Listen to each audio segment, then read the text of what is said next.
Este segmento es presentado por Stellarbet, donde juegan las estrellas. El plan Quirós se enfrenta y entra en fases más decisivas tras la cadena nacional del presidente José Antonio Kast. El foco ahora se traslada al Congreso, donde el gobierno enfrenta un escenario estrecho. Necesita al menos 10 votos adicionales para asegurar la viabilidad del proyecto, lo que pone en el centro a partidos bisagra como el Partido de la Gente.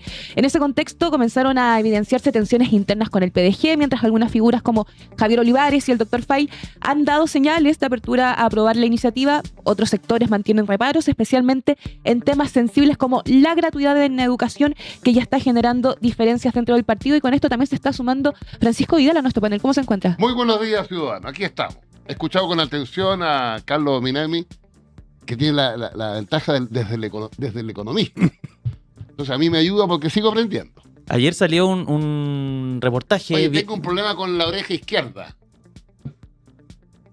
Ya, ahí lo vamos a resolver. Hay algo bien entretenido que salió ayer en la segunda, pirquineo de votos que empieza a hacer ya el gobierno de Kast. Tiene 68 votos asegurados, necesita 78, le faltan 10. Esos 10 dicen que 8 se los pasaría el Partido Nacional Libertario, el Partido de Kaiser, y le faltarían finalmente 2, que aparentemente serían estos 2 diputados descolgados del Partido de la Gente, Javier Olivares y Dr. File, Cristian Contreras. Ya tendría más o menos los votos para aprobarse eventualmente. Digo, esta reforma evidentemente tiene que empezar el debate legislativo, los guiños para aquí y para allá, y además está a la disposición de este gobierno de aprobarlo no solamente con los justos, sino que tratar de sumar a otras fuerzas. Se habla del PDG en su conjunto, se habla del PPD, su partido, se habla de la democracia cristiana. Vamos por partes. Si algún parlamentario del PPD en la Cámara de Diputados vota a favor del corazón del proyecto, que tiene que ver con lo que hablábamos, yo creo que hay un quiebre en el PP. Así es, claro. ¿Qué significa un quiebre? ¿Separación del partido? Bueno, o uno nos expulsión. podemos ir. Porque quiero decirte además que en el último Consejo Nacional del PPD, por unanimidad, se estableció, como ya se sabía lo que venía, una orientación a nuestros parlamentarios, ya que no pueden recibir órdenes de partido. Y esa orientación es el rechazo a la contrarreforma tributaria de este gobierno de derecha sin complejo. Unánime. Así que para hablar clarito. Y déjame agregarte una cosa. Yo no daría por hecho de que todos los parlamentarios de derecha estén totalmente cuadrados con el conjunto del proyecto. A mí me parece que va a ser muy importante lo que estamos haciendo ahora, este debate en la sociedad, el debate en el mundo, en la profesión, en los distintos debates que tengan lugar. Yo creo que los parlamentarios finalmente son bastante sensibles a eso. Entonces, me cuesta pensar que todos los parlamentarios como tabla, en consecuencia que se está diciendo que hay una crisis fiscal, aquí se está haciendo una reforma, estén disponibles para votar una reforma tributaria que pueda significar una disminución sustancialmente importante para las personas de altos ingresos, en consecuencia que al mismo tiempo se está castigando a la clase media y a las clases populares. Yo me imagino a los parlamentarios cuando vuelvan a sus regiones, a sus distritos, muchos les van a preguntar, Sí, claro. oiga, diputado, senador, ¿usted va a votar esto? Yo pago por ver, y creo que de repente también se le puede terminar desordenando las filas al propio oficialismo. Pero fíjate que hay una diputada, la Jimena Osandón, que antes que la disciplinaran, públicamente dijo que ella, por ejemplo, en materia de contribuciones no era partidaria, ella era partidaria de que los que podían pagar siguieran pagando contribuciones. Sí, Era que no, porque en materia de contribuciones es increíble. Yo te diré que es la medida más regresiva que yo conozco desde post-Pinochet.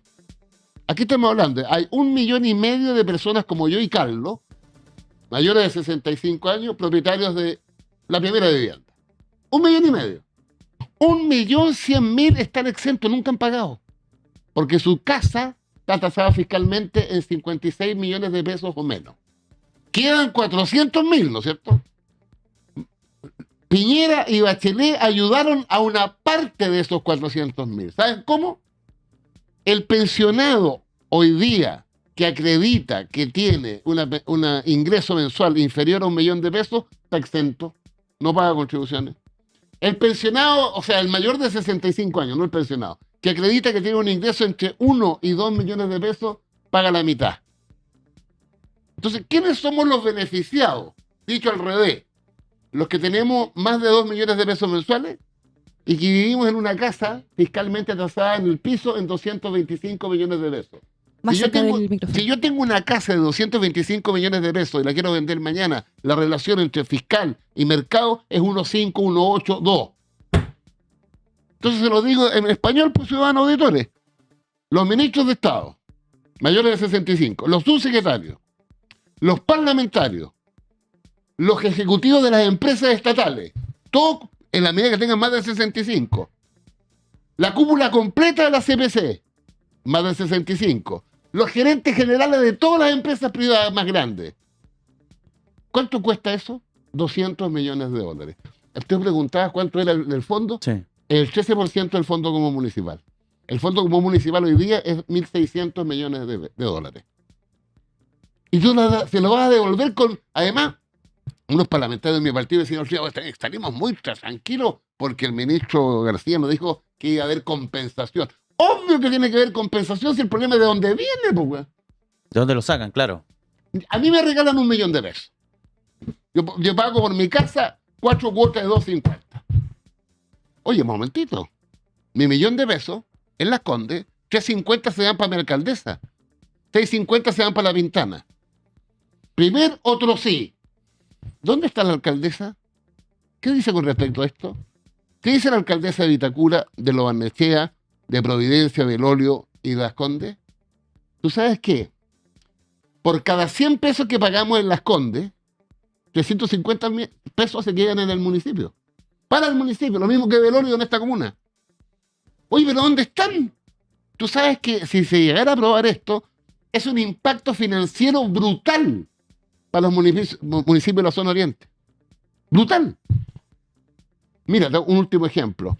El ministro Marcel quiso seguir ayudando a los que están en el borde, por así decirlo. Y una forma de compensar eso era que Las Condes aportara no el 65% al fondo de las contribuciones, sino que al 80%. Alto, ¿no?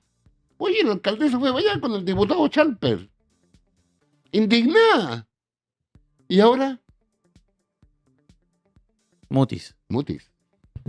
Por otra parte, me gustaría preguntarles y abrir panel. Quiero saber cómo ven la rivalidad en estilos y también en agendas, de los ministros Quirós por un lado y también tenemos la dupla de Alvarado García Ruminot por el otro. Sobre todo en el Ahora tema de Manuel. gratuidad. No sé si vieron esa como descoordinación que Quirós dijo, no, si la restricción a la gratuidad va 12 años después de salir del colegio, en fin, y los ministros Alvarado y García Ruminot dijeron, esto no va dentro del proyecto. Yo creo que va a tener un problema y yo no sé cómo. Tienen que ver en el caso de la redacción del proyecto de ley. Porque, ¿qué es lo que ocurre? Los proyectos son constitucionales en la medida, bueno, está todo el tema de la facultad privativa del Ejecutivo respecto a los temas tributarios, pero también los proyectos tienen que estar ordenados en torno a las ideas matrices del proyecto.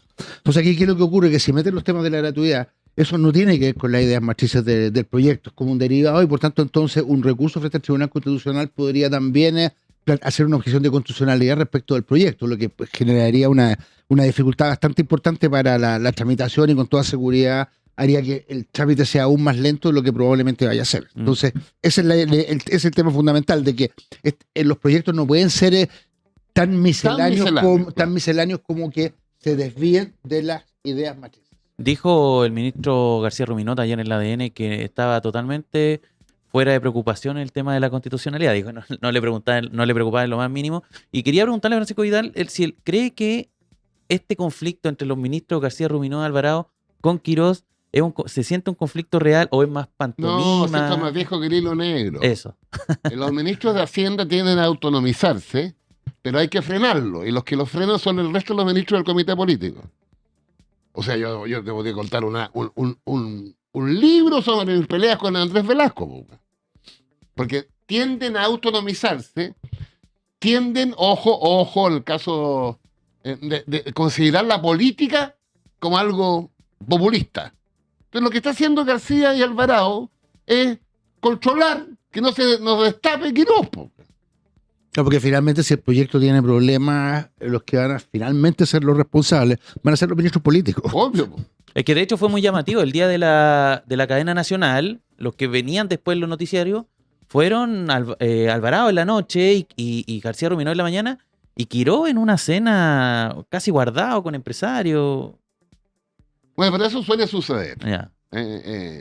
Yo tengo dos gobiernos en comité político, así que suele suceder, pero a ver, pero lo que pasa es que yo creo que yo no conozco aquí, lo he leído siempre, ¿eh? Escribí en el Mercurio antes, pero creo que es de una ortodoxia impresionante. Fíjate, yo no podía creer cuando antes del tema de las bencinas decía, el ministro Quirós quiere traspasarle el 100% del costo a las consumidoras, a las familias. No podía creerlo. Lo hicieron. Un dato ciudadano. La crisis del petróleo en Chile significa que las familias están colocando 560 millones de dólares al mes.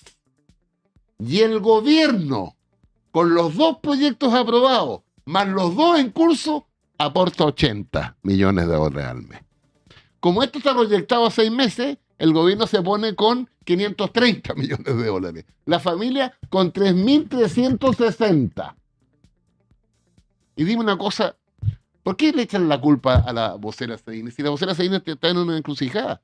Yo le sugiero a los periodistas que me entrevistaban a mí en La Moneda que le hagan la siguiente pregunta. Ministra, señorita ministra, explíqueme por qué simultáneamente el ministro Quirós y el gobierno bajan el presupuesto de salud y educación en 1.000 millones de dólares.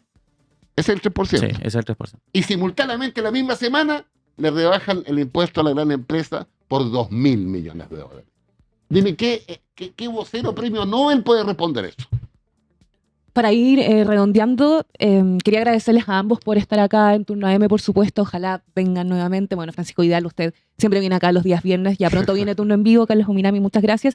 ¿Creen que esta es la primera prueba gran política del gobierno de Kast? ¿Y qué implicaría la derrota o una aprobación de todo esto? Mira, yo creo que efectivamente hoy día se presenta como una suerte de madre de todas las batallas. Creo Es un que, error eso. creo que además creo que como oposición estamos bien armados porque está claramente la ciudadanía entiende de que aquí hay un problema, que hay algo que no calza cuando se dice hay una crisis fiscal y lo que se está haciendo es finalmente un proyecto, poniendo en práctica un proyecto que su efecto más directo es la disminución de la recaudación y por tanto entonces la posibilidad de que aumente más el déficit. Yo creo que eso no calza, hay un tema también de injusticia en el sentido de que se castiga a las, como dice Francisco, a las familias de clase media y las familias más modestas, se le da un premio tributario a las personas de más altos ingresos. Entonces yo creo que eso va a ser bastante difícil de hacerlo pasar en el Parlamento. De hecho, está ganando en las encuestas. Sí. Sí. En todas las encuestas con respecto a este tema es mucho más el rechazo que la aprobación. Aún más. Lo observábamos hoy día en la mañana en la academia. Oye, aún más. Sí. El 72% consultado el domingo decía que quiere aumentar los impuestos. Güey. Ahora, es un error lo que... o sea, no te pregunta. Es que yo creo que la Gallá no cacha la historia, fíjate. ¿Cuál fue el error principal del presidente Boric y Jackson? Hubo 2. Po. Juraron que su gobierno dependía de la aprobación de la primera convención. No sacaron la cresta. Y la base económica del gobierno del presidente Boric es la reforma tributaria de Marcel. La rechazaron, la idea de legislar la derecha. Quedaron sin proyecto político y sin base económica. Entonces, que estos muchachos se la jueguen también a Stalingrado, oye, en una de esas. Y la oposición ahí, y esto para cerrar, porque estamos medio pasado el tiempo, la oposición, ¿cómo juega este partido? Pensando, porque muchos me decían, es raro que después de la cadena nacional no haya salido una declaración conjunta, posición unificada de esto, ¿qué se hace con París y que por un lado negocia, por otro lado critica, los pollos se le desperdigan?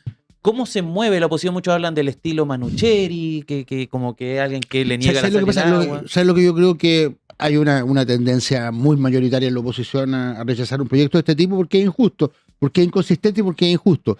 Y creo que de todas maneras lo que va a ser bien determinante va a ser la calidad del debate que se produzca a nivel ciudadano. Entonces, finalmente los parlamentarios son sensibles a ese ambiente y si generamos un debate en serio mostrando cuáles son las inconsistencias de este proyecto, yo creo que el gobierno puede estar enfrentándose a una derrota severa. Particularmente en la base territorial, porque el alcalde, que le van a bajar en promedio el 13% del Fondo Común Municipal y la Pintana depende un 80% del Fondo Común Municipal, por ejemplo, ¿estamos? Le va a decir al parlamentario, oiga, ayúdeme porque este parlamentario, entre año y medio más, necesita ese alcalde, pues, para elegirse o reelegirse. Sí, pues. Esto y más lo vamos a seguir conversando, por supuesto, con Francisco Vidal Muy en bien. turno en vivo. Así Me que voy a muchas fumar gracias, un Carlos cigarro. Jomín. Eso, muy bien. Carlos Jominami, Francisco Vidal, Sí, sí. Rey del Pacto, Camilo Espinosa, muchas gracias por acompañarnos en el ranking de noticias. Oye, sigue un panelazo ahora. ¿eh? Sí, se viene. Muchas gracias.